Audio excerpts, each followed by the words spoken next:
Here we go. Hey, everybody. Welcome to Thriving Blind, another chit chat that I'm having here tonight.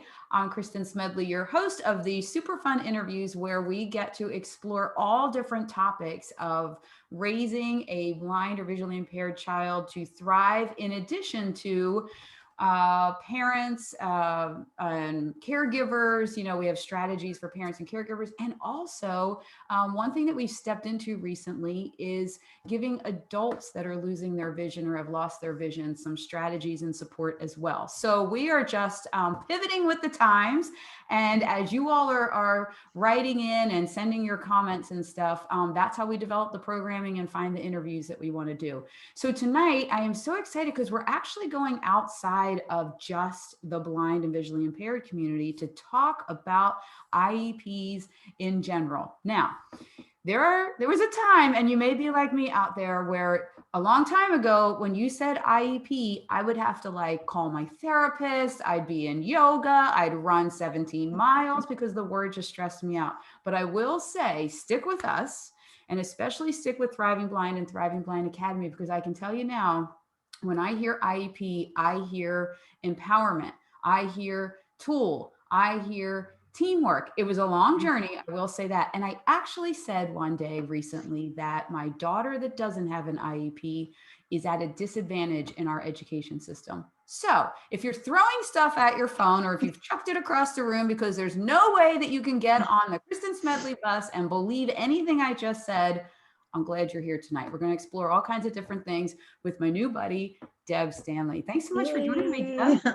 Thanks for having me, Kristin. Thanks so much. I love how you reframed IEPs to be positive and empowering, and because that is my thought.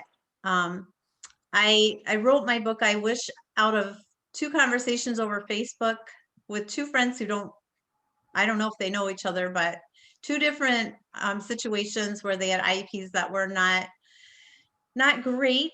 And I thought, what if we could share perspectives? And because the school personnel, me as I as a teacher have a different perspective than as a parent or even a student with a unique ability. And I looked forward to my IEPs because I love the teamwork of working with families. And so I would always feel sad when my families had the reaction like you did. Oh, it's time for an IEP.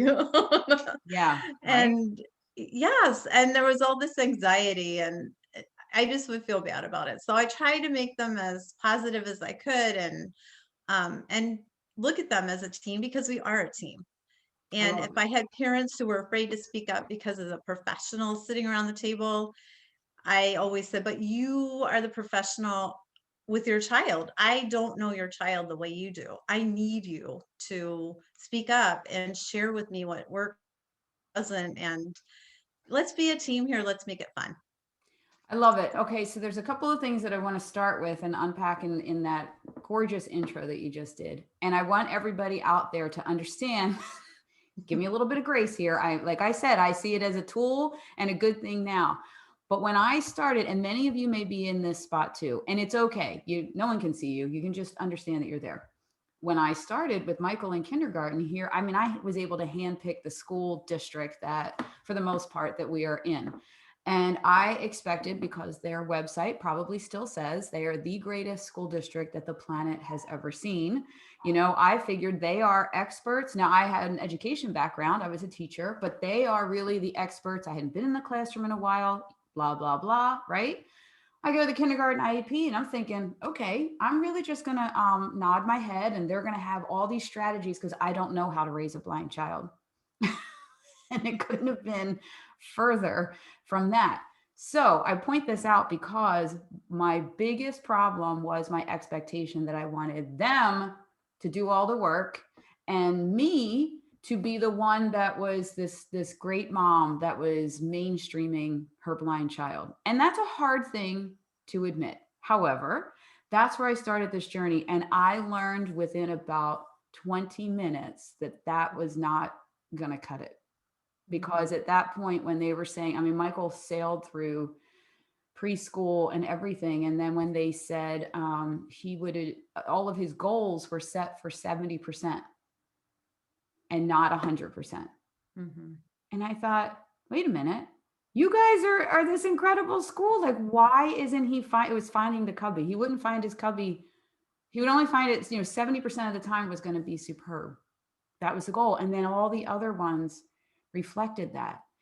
So it took some doing and some a little bit of craziness on my part of like, wait a second. And then we finally did get them to 100%. So let's start with that whole mindset of the parent. What can you give to the parents that are out there if they're, a lot of us are still, like I was back then, I was still coping with the diagnosis. What have you seen, your experience? Maybe there's something that you figured out and put in the book that can address those parents that are at the beginning of this journey. Parents at the beginning of your journey, I would strongly encourage you to find a community like yours, Kristin, or some community of like-minded people who share your challenges, your joys. We as school personnel try to do that too, but I don't walk in a parent's shoes. It's different. And that's the whole perspective. I want to know what it is to walk in your shoes. Help me walk in your shoes. Help me understand what life is like, not just at school, but at home. Because a lot of times things that are working at home, we think, oh, we can transfer that to the school setting. If things are working, we want to know about them. It shouldn't be two separate entities with school and home. They look different. Maybe they don't now with COVID, Yeah. but normally they look a little different, but there's still things that work for your sons that would help me as a teacher in the school setting. The 70%, that's because it's hard to guarantee 100%. And we have to, whatever we write in that IEP, we have to make sure we can do. So to say 100%, we would love 100%. But let's get to at least 70, at least 80, and leave a little bit of wiggle room, because we're putting in a document that we are going to get your sons to 100%. And Yeah. if your school is able to do that, that's amazing. Kudos. We That's what we did. want. We looked at certain goals like, and this is important. I'm glad that we're actually getting into this piece of it.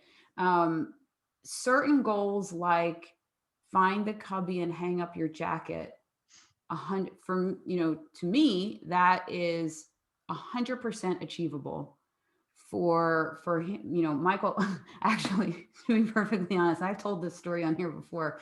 I actually was like, I'd been out of the classroom for a while, and this was the state of the art school, right? So I was like, wait a minute, are they like, I remember cubbies being like attached to the wall. Is this something that moves around? Like, is it? I didn't know. I'm like, are they nowadays? It'd be like, are they digital? Like, where's the code going? And well, they don't even wear codes anymore, but that's a whole nother segment we can do.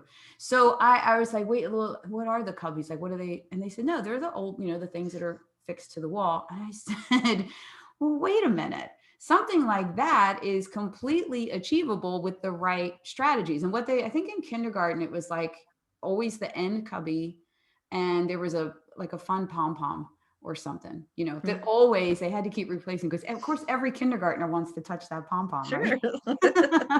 And that was how Michael could confirm that was his cubby. So that one was able to stay at 100%. There were some that, although I should bring my boys in to talk about when it was, they just told me about this summer when we were getting ice cream in a town near us, and my boys went on mobility lessons to that town, right? They had to keep hopping towns because they would memorize everything, and then they'd have to try again somewhere else. So they were talking about the mobility goals for orientation mobility. And when it said, they will cross the street 4 out of 5 times successfully. Better be 5, right? Yeah, that's what they said. They're like, you can't have goals like that. I need 5 out of 5 crossing the street. But anyway, and I know that there's parents out there that are very frustrated right now over goals and whatnot. So maybe you can talk a little bit, without getting too far in the weeds of it. What is considered when writing goals and stuff like that? There are a lot of parameters around writing goals, and each school district is different. So I can't, for certain, every school district, obviously. but we have to take into account, of course, every student, and we have to make them individualized. And when we have a caseload of 25, like, yikes, how do we individualize? But we need to, each student. So input, I just can't say enough, is just invaluable in developing those goals. Because otherwise we're trying to assume things or to write them. It's impossible to write a goal if I don't really know your child, and then I'm kind of grasping for things. And we do have parents who don't show up, and then I feel bad because I need that parent. So parents listening, please attend your IEP meetings. You are invaluable. I had a couple parents I made a goal for that you will speak up at my IEP meeting. You just have to ask one question. So that's the goal for the year. Because I Wow. literally had parents who by sixth grade had never voiced anything. They were intimidated and they just didn't. And so I had a couple parents that I wrote IEP goals for them. Please ask me something. And sure enough, one of my parents said, "Hey, I have a question." Know what you just said. Thank you. You just passed your IEP goal with 100%. Wow. See, that's where I struggle with. No, I don't necessarily, I guess I struggle now. And I have to remember back to the beginning of my journey, like I said at the beginning of this conversation, that I was still trying to cope. And I had, 3 little kids under the age of 5.5.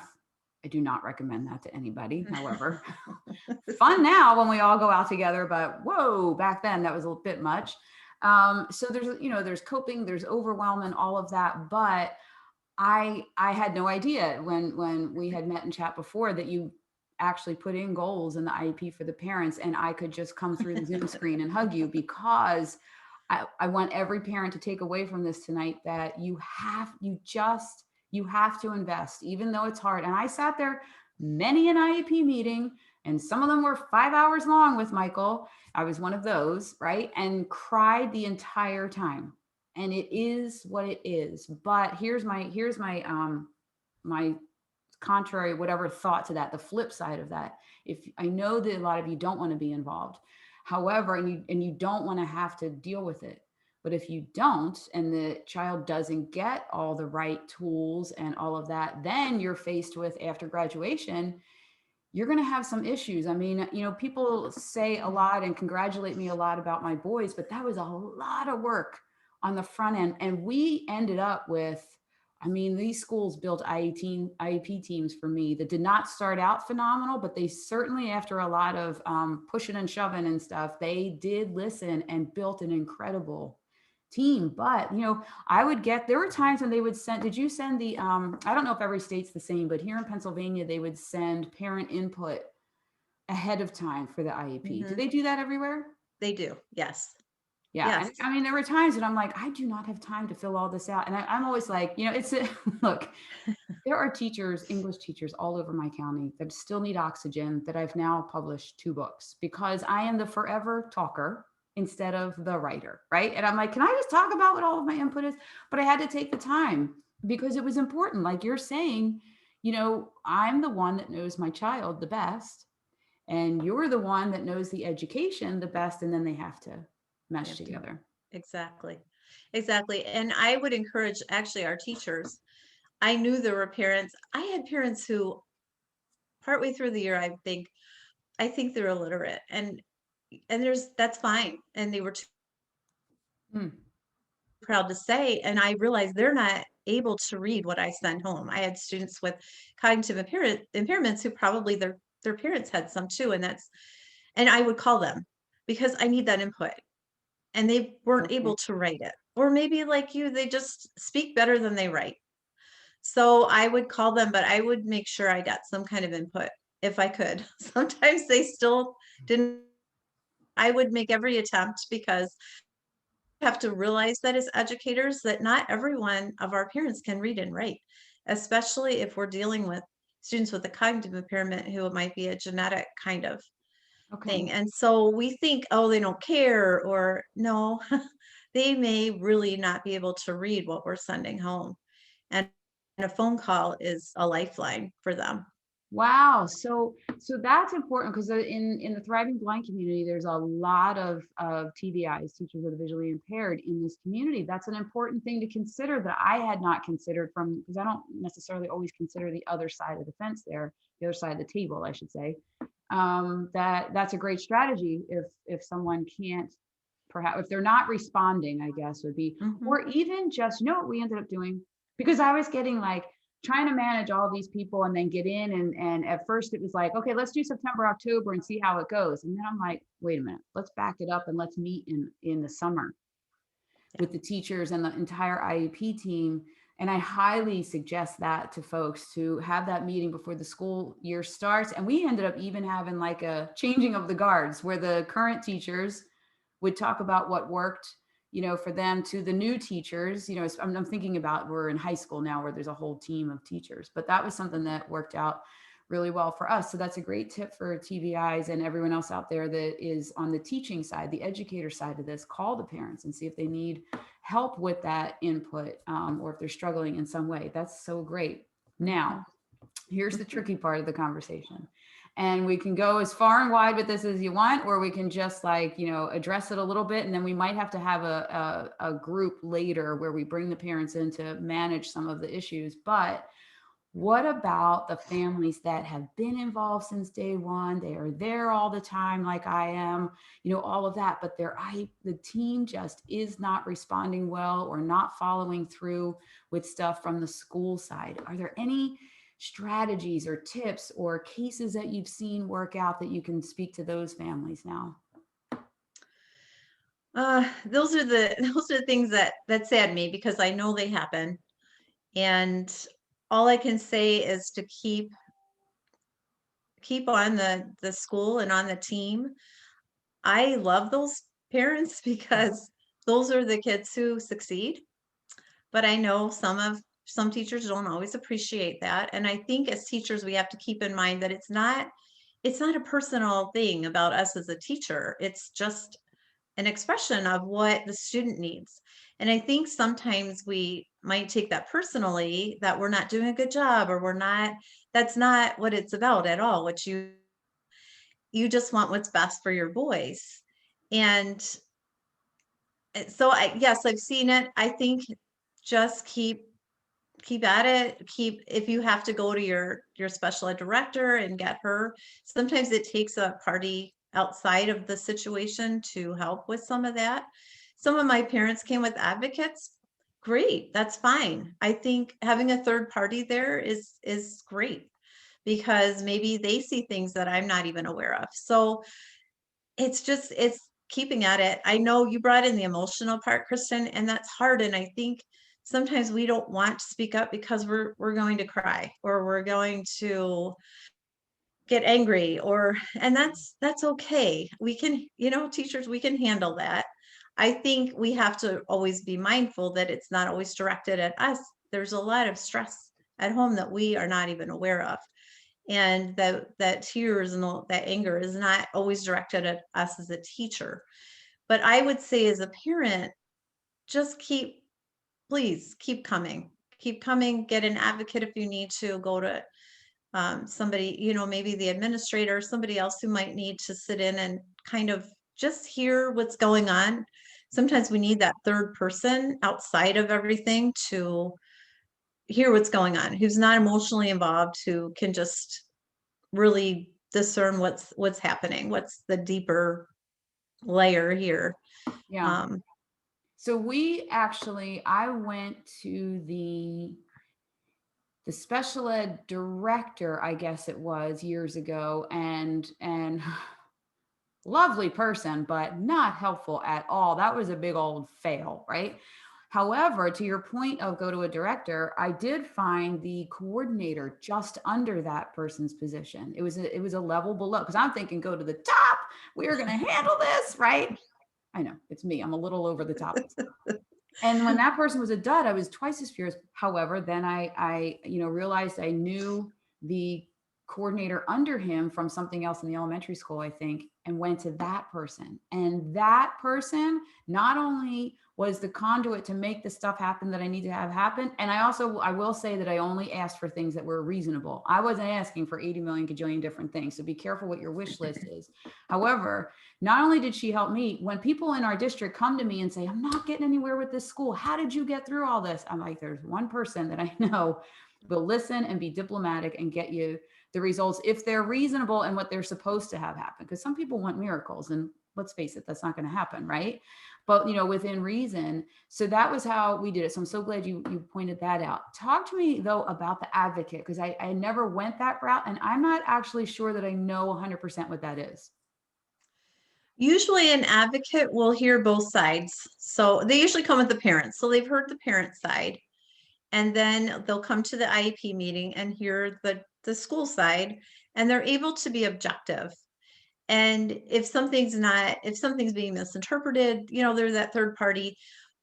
I think what I was trying to say is ABC. I think what parent, Amy is trying to say is ABC. And so just clarifying what is being discussed without the emotion in it, because we have the emotion, we get tied to your children. So we have emotion too, and we have things that are happening in the classroom that we're very passionate about. And then we have a parent with emotion. And so that advocate takes the emotion out of the situation and is just very clear about what is happening on both sides, maybe makes suggestions, maybe says, parent, what you're asking for is not reasonable within the school setting, but how about if we do this? Teacher, the parent is asking for this, whatever they're asking for. Can we possibly do it this way? They're just that third party person to clarify. I don't know how else to say it, but they can be more objective. They don't have the emotion. They're usually not a friend of the family. They're not my friend. They can keep that objectiveness in the IEP. And the worst thing as a parent is to give up. I can't emphasize that enough. Keep trying, find that person. Kristin, you found your person. Mm-hmm. Find that person who will listen and understand and can help in that meeting, just objectify things a little bit more.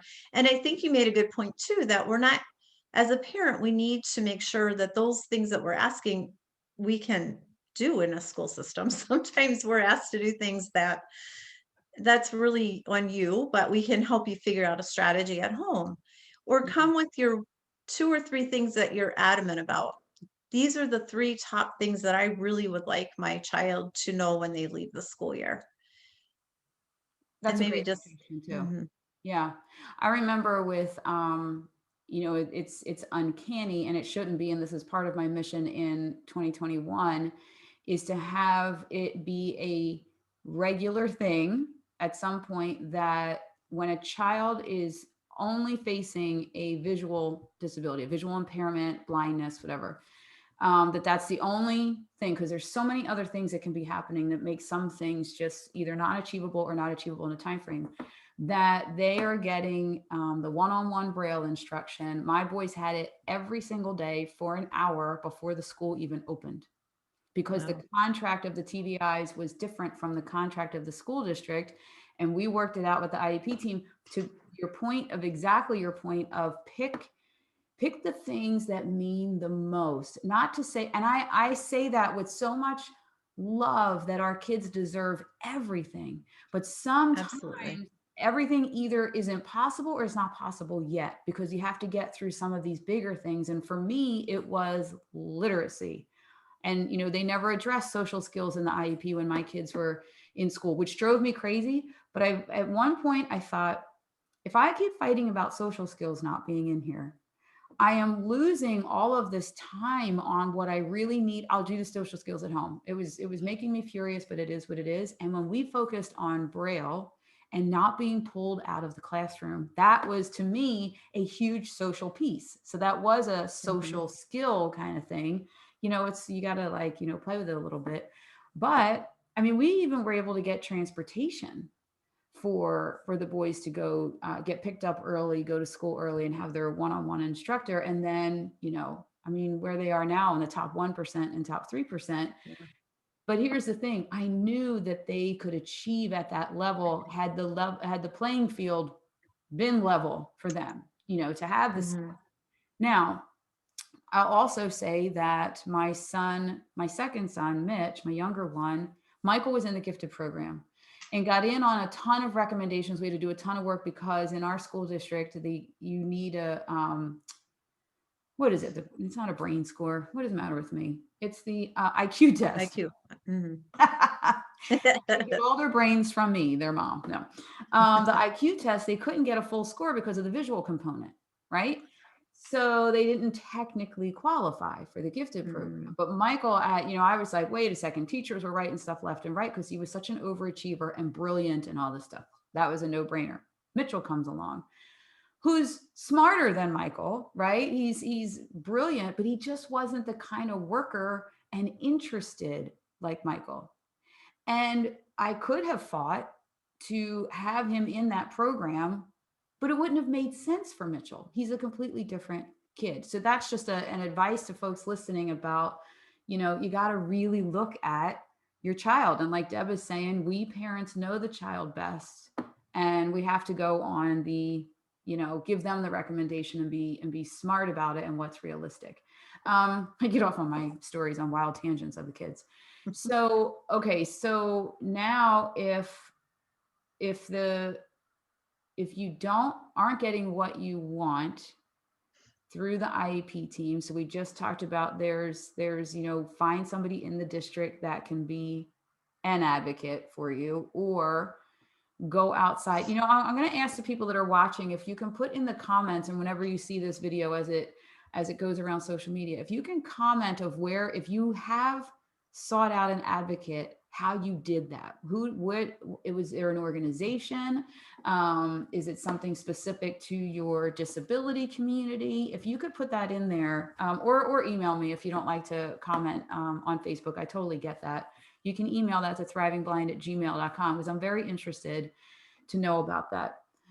Okay, let's jump into, I love the title of the book is called I Wish. And what's the rest of the tagline of it? It's I forgot the title of my own book. We always say Heartfelt desires shared around the IEP table. There you go. Heartfelt. It's the end of the day. I love everything in that title. And I'm wondering, so heartfelt desires, around the IEP table, it's pretty much summing up what we just said about it's all done in love, what you really want for this child. And it's almost, saying in there the reasonable, heartfelt stuff.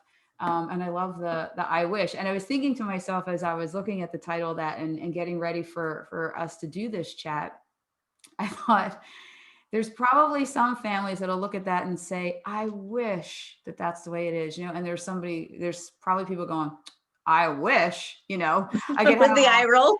Yeah, right. There's two different connotations of it. And that's why this book is important to go through and go from one, if you're in the eye roll, this is so frustrating, maybe get to the, here's all my wishes and I want to see them, my heartfelt desires. So tell everybody a little bit about how the book is laid out and all of that. It is laid out with I wish statements. I asked around because I'm not a parent of a child with unique ability, and I really wanted to know what would you wish if you could tell me a wish? What would it be? I asked our students with unique abilities, and I asked school personnel, and I knew some because I'm a retired teacher. But I asked other teachers, what is your wish for, what do you want parents to understand? What do you want your students to understand? You as a student, what do you want me to understand? What do you want us as a community to understand? And then parents, I had mostly from parents. What do you wish? I had a lot of response with parents. Maybe some were doing the eye roll, I don't know. But it was really enlightening. And we all know as we share perspectives and can step in someone's shoes, we go, oh, now I get it. Yeah. Now I get it. And now I can serve you better because I understand a little more of how you feel when you come to that IEP table. another part of my book, which is the beginning, is a story of one of my former students, Beck. And Beck was at the IEP, her last one before high school graduation. She had been, she was 5 years old and knew she wanted to be a baker. And one of the professionals around the table who didn't know her, who had come in just for her last IEP, looked at her and said, "You can't be a baker." Oh, And she went, "Excuse me, what?" I was not at this IEP. She told me about it. mhm. And she asked why. She didn't just accept that, which I gave her a lot of credit for. And the person said, "Well, her arms don't bend, and she's very, very petite." So she looked at her and said, "How will you lift a 50-pound bag of flour?" And Beck said, I looked back at her and said, "Well, first of all, if I work for someone, I'll have someone else can do it. And second of all, if I have my own business, which is her dream, I'll hire somebody. So it's not a problem." But for some of our students, they've become discouraged. That happens. And then Yeah. they just, it takes a little more to pursue their dream, or maybe they give up for a while. One of mine wanted to be a nurse and she just gave up for a while, and now and she's amazing. So we got her out of that. But for Beck, she went on to go to culinary school. She graduated, and in her training, they even taught them how to safely carry a 50-pound bag of flour, all of them. So it was never a problem. And she went on to prove them wrong. And my point in the book is that we need to ask how. Instead of looking at people and making an assumption that they can't do something, well, how will you do that? Because they have an answer. I'm sure your boys have spent a lifetime figuring out how to do what they really want to do, Yeah. right? Yeah. So we need to ask the question, how? And I do too, instead of just assuming that someone can't do something. So that's part of my book too. And there's a picture of Beck and one of her cakes she made that's like amazing. Oh, that's awesome. Yeah, You know, it is. my boys have gone after everything they wanted. And I was thinking about the question how, and here's another thing with voice inflection. So I usually am like, oh, how can we figure that out? Okay, how can we figure that out? When they wanted to play football, they wanted to play baseball, they wanted to do all this stuff. Oh, how can we figure that out? And then the one time when they wanted to play ice hockey, I go, how in the heck? It was a slightly different how. Like it was more so about how am I supposed to now split to ice hockey rinks and do all of that. And I was like, and they actually said, I'll never forget, we were in my kitchen where I'm always standing at our kitchen island, right? I don't even know why we have tables anymore. I'm always at the island. And they were sitting there giving me this whole thing about that they wanted to play ice hockey. And I was like, oh my God, that I don't understand how that's going to happen. And how are you going to find the puck? And I'm asking all these questions. And then they had, both of them had like their head cocked to the side in full disappointment of me. And they said, you have told us since the day we were born that whatever we wanted to do, you would figure out how we could do it. And I looked at them and I was like, oh my God, I'm the worst Oh mom yeah. again. And I go, do either of you know how to ice skate? And they went, no, we don't. Because you're not playing ice hockey. All right. Figure out how to get your ice skating lessons. Ladies and gentlemen, it never happened because their schedules were jam-packed with other things. But it was so funny. I'm like, oh, my words coming right back at me. Mm-hmm. Right? Our children are great at doing that. Yeah. And a very, very good friend of mine that that owns asset-based consulting, where she goes in and talks with companies, schools, all kinds of stuff about disability being an asset. Her question, I think, is the $1 million golden ticket. She always says, what can I do to support you? She says that's, if we would ask that question, of our kids, of our employees, of the people on the IEP team, asking the child and the family, what can we do to support you, is just incredible, right? Yeah, that's a great question. So, And I okay, think, so, no, go ahead. I was just gonna say, if we asked our parents that too, what a difference that would make. And if they asked us as teachers, how can I support you? How can I support you? One of the people who contributed to my book was always, she said, she was just always giving things to the teachers. Here, this is what I use at home. it'll work at school too. And it was easy. It was a checklist because she knew teachers were busy and she was busy as a mom. So if I love that question, how can I support you? Yeah, and Um, I'm thinking about it, and that is a big piece of what I did as on the mom side of the IEP. Like I said, we scheduled those meetings for the transition of teachers.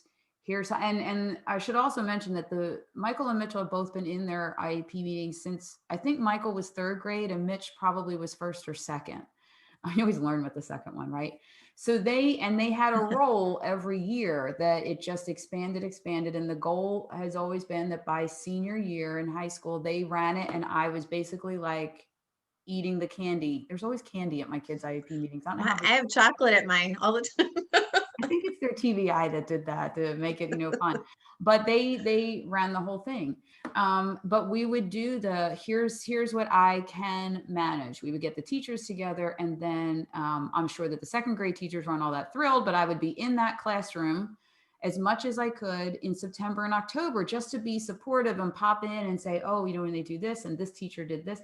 We had I think it was a physics teacher in high school that was so excited for the opportunity and nervous as could be because Michael's Mhm. so bright and it was like, whatever level physics and all that, he was nervous because he wanted to do a great job. And for that teacher, I was more of like mental health support, like leader as Uh-huh. opposed to getting all the strategies. But it ended up to be an astronomically amazing year for my and I always say to the teachers too, give yourself some, and I ask parents to do this as well. Everybody give themselves some grace in September and through the beginning of October. I mean, you can watch and make sure it's not going completely off the rails, but there is a learning curve to, Mhm. for the teacher to get to know the child to feel comfortable in the classroom, and the kids to, like, for us, it was the loud braille machine. And is there a kid that has sensory issue? Like, there's a lot that goes Mhm. on in a typical classroom situation. I know that we're not in typical right now, that we do have to have a healthy dose of patience and give yourself some grace in September. But then I'm always like, by Halloween, we have to have a well-oiled machine. Exactly. We don't want to lose time. So I love you mentioned earlier that you did a lot of those things, you set things in place before school. And I Yeah. love that because we don't want to lose time. So we can have things in place at the beginning of school and we don't have to try to figure a lot of those things out. Yeah. We can, we have more success faster because we all want that. We all want it. Yeah. Yeah, So, we actually had what made a big difference for us is a principal came into the elementary school that had a special ed background. And that alone made a huge difference in how the meetings were run and how my voice was able to rise to the top of that table, in terms of knowing my kids and working out some things. And he was very flexible with all of my crazy ideas. But one of the things that he implemented, because I was coming in September and making sure everybody was supported, he's like, why don't we do an October meeting that's the check-in? And it was the entire IEP team got around the table again and went through this checklist he created of, how is this going? How is this? Do we need support here? Do we need to remove support too? Because on some areas we wanted to load up and then pull back. mhm. Yeah, that Right. was We want that. And yeah, that's great. I love that. And we definitely want that independence. So the more they can do independently. I love that your boys were at their IEP meetings. That's how it should be. It's their meeting, it's their goals, and we want them invested in their goals, or otherwise why are we doing that? But if they've helped create those goals and they've been in that meeting, there's a better understanding. And we know when we invest in something, then we're more likely to do it. So I love, and I think that's a great point. Yeah, yeah. And it also helped to have teachers that were nervous that had never even met a blind person before, which is how I started my journey. So I know the level of nervousness, right? It really Mhm. helped them to see that this was just a kid that was going to do stuff a little bit differently. And their personalities, of course, Mitchell's personality would come out, right? And because he's not shy at all, whereas Michael's like the studious student. But they got to at least experience them for a little bit because we did do it, before the school year, and then throughout the year. And it held teachers because I think that at one point I had 7 meetings per child throughout the year, because there was an assistive technology that was a separate one, the check-in, the teacher switch over, all that stuff.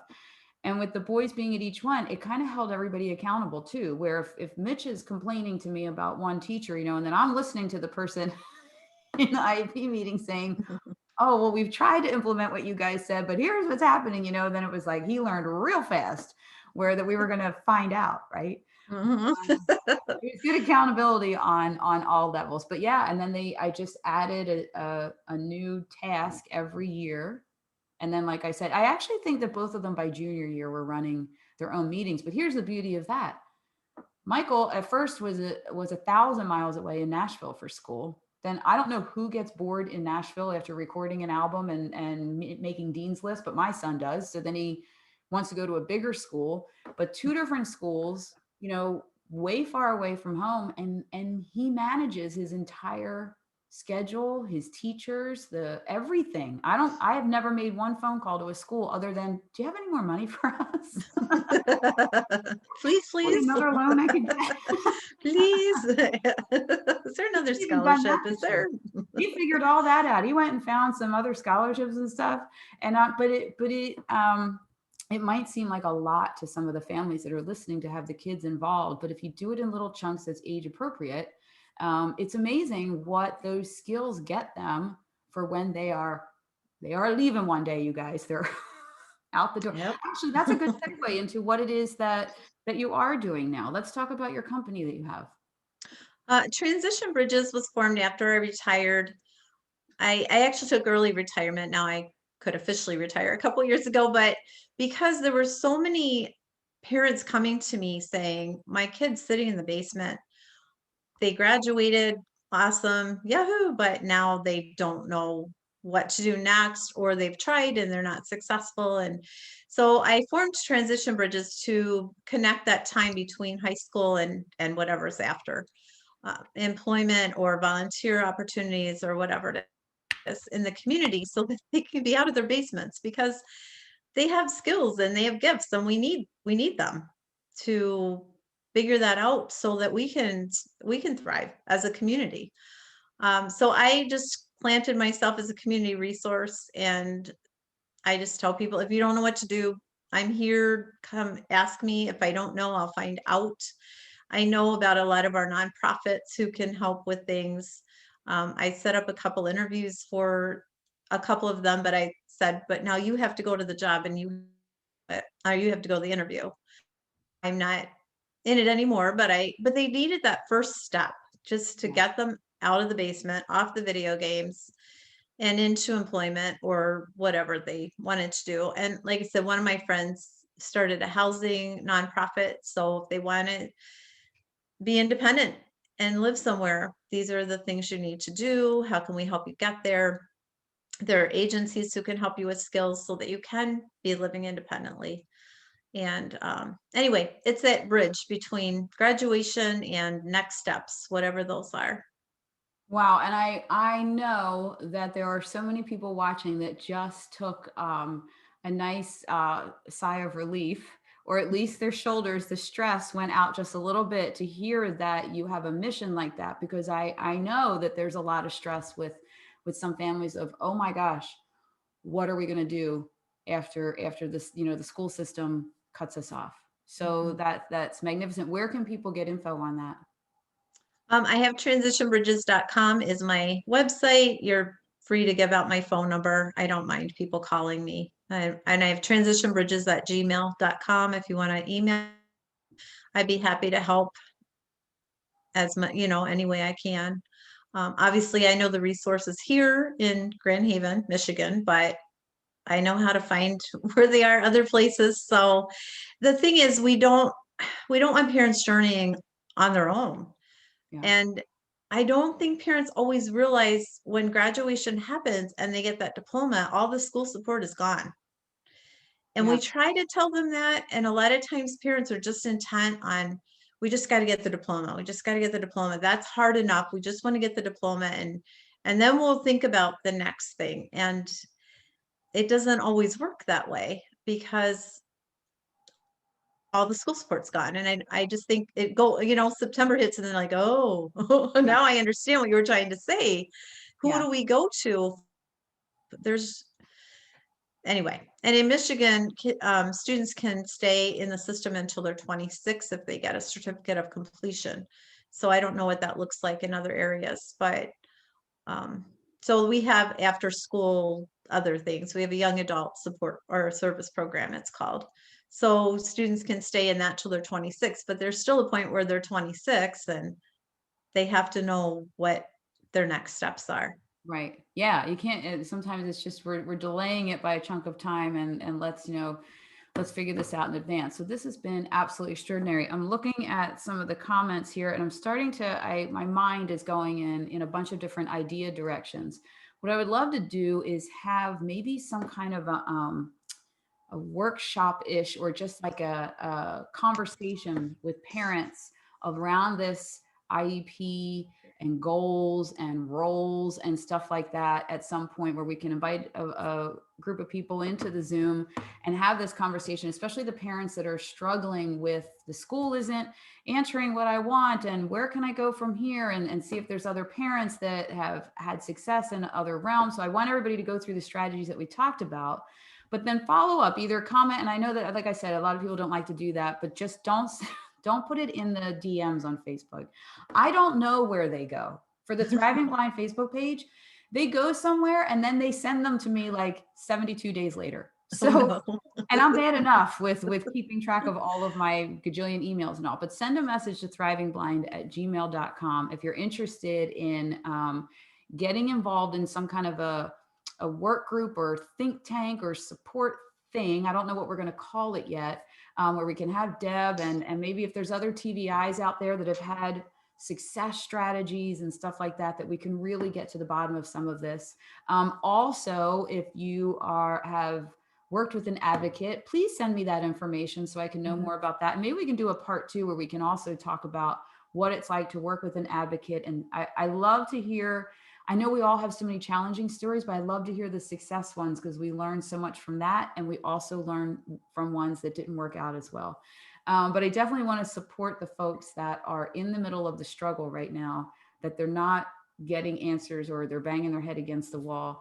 And then for all of you that are just starting the journey and you're nervous about being a part of it and you don't feel qualified to sit at the table. Look, I was trained to be a teacher and I didn't feel qualified because I didn't know how to educate a blind child.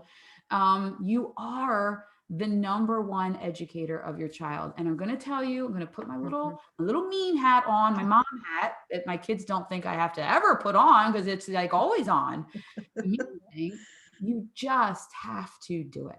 You just have to be a part of your child's IEP team and advocate for them. And if the teachers are saying stuff, like I have had situations where the IEP team wants the goal up at 100% and the parents saying they can't possibly. No, we gotta have the expectation that our child is going to achieve at the level that we know that they can achieve. And I know that's hard for some, especially the ones with the little ones that are looking at their little preschoolers going, there's no way. There is a way, and we'll help you get there. The other thing I will suggest is to get into the Thriving Blind Academy membership program, not as a salesy thing to drive you all in there, but if you're struggling with certain things, I mean, this is where we are having groups. There's some that are kind of supporty, just that you need to cry it out on somebody's shoulder and we can help you through that, because I was there for years. And then there's other times that we're going to be, you have an IEP coming up here, we're going to help you with working through the goals and things like that. And then we're also developing groups for the kids, because the kids need to know other people like themselves. That was a huge game changer for my kids. So if you're in the Thriving Blind community, I know that we sent this out to the general community because so many people have IEPs. In the Thriving Blind community, we have that going on right now. So look that up at kristinsmedley.com or thrivingblind.com. The book is on Amazon, right? It is on Amazon. Yes. I wish. Oh, and I wanted to make sure, I just saw my note over there with the book, that here's the best way to sum this whole conversation up. I read the dedication page probably 57 times because I love that you say this is dedicated to people with unique abilities.